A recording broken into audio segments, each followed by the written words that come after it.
Baik, perkenalkan nama saya Nyoman Keramayuda dari kelas A6 dengan NIM 2018 008212. Di sini saya akan menjelaskan tentang rencana penjualan jalan tol oleh pemerintah. Jakarta.Kompas.com. PT Waskita Tol Road, anak perusahaan BUMN konstruksi PT Waskita Karya Persero Tbk, menjual 30% kepemilikan saham di ruas tol Medan Kuala Namu Tebing Tinggi. Pembeli saham tol tersebut adalah investor asing asal Hong Kong, Road King Expressway atau disingkat dengan RKE. Pelepasan saham tol tersebut dilakukan melalui anak perusahaan RKE, yaitu Kings Ring Limited atau KRL. Nilai transaksi akuisisi saham ruas tol tersebut mencapai 824 miliar rupiah. Pembayaran akan dilakukan secara bertahap.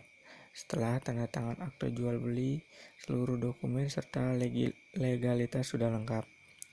Direktur Utama Waskita Tol Road, Septiawan Andri Purwanto, mengatakan penjualan ini merupakan strategi bisnis perusahaan untuk memperbaiki kinerja ke depannya.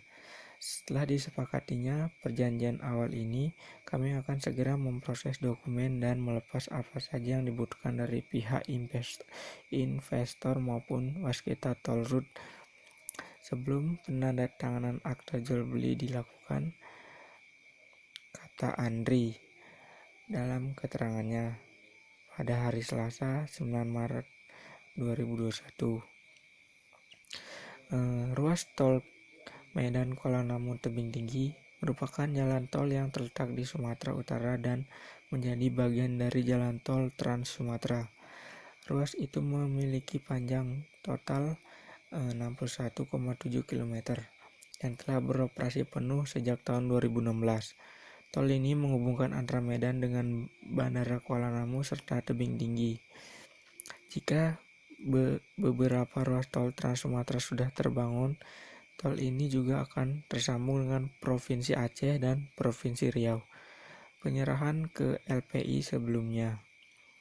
Direktur Keuangan PT Waskita Karya Persero Tbk, Taufik Hendra Kusuma, menilai kehadiran Lembaga Pengelolaan Investasi atau LPI di Indonesia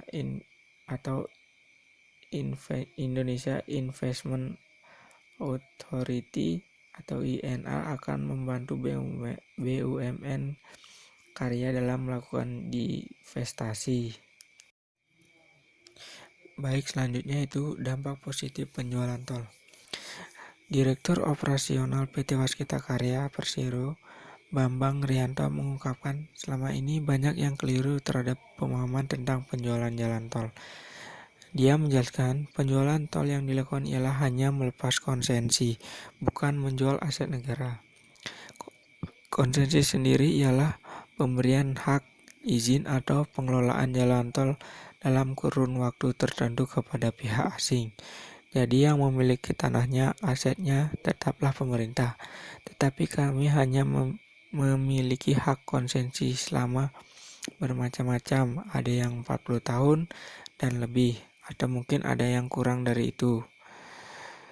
Bambang mengatakan tak ada hal yang negatif dalam penjualan konsensi jalan tol ini, sebab penjualan ini hanya mengganti pihak pengelola jalan tol saja.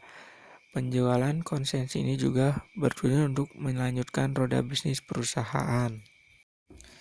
Baik, yang selanjutnya yaitu tanggapan dari saya sendiri. Menurut saya, penjualan jalan tol yang dilakukan oleh PT Waskita Karya karena PT Waskita Karya kekurangan dana untuk membangun ruas tol yang baru. Jadi mereka menjual sebagian ruas tol di Sumatera dan Jawa. Dan menurut saya itu hal yang positif. Karena Waskita hanya menjual konsesi, bukan tanah atau jalan tolnya.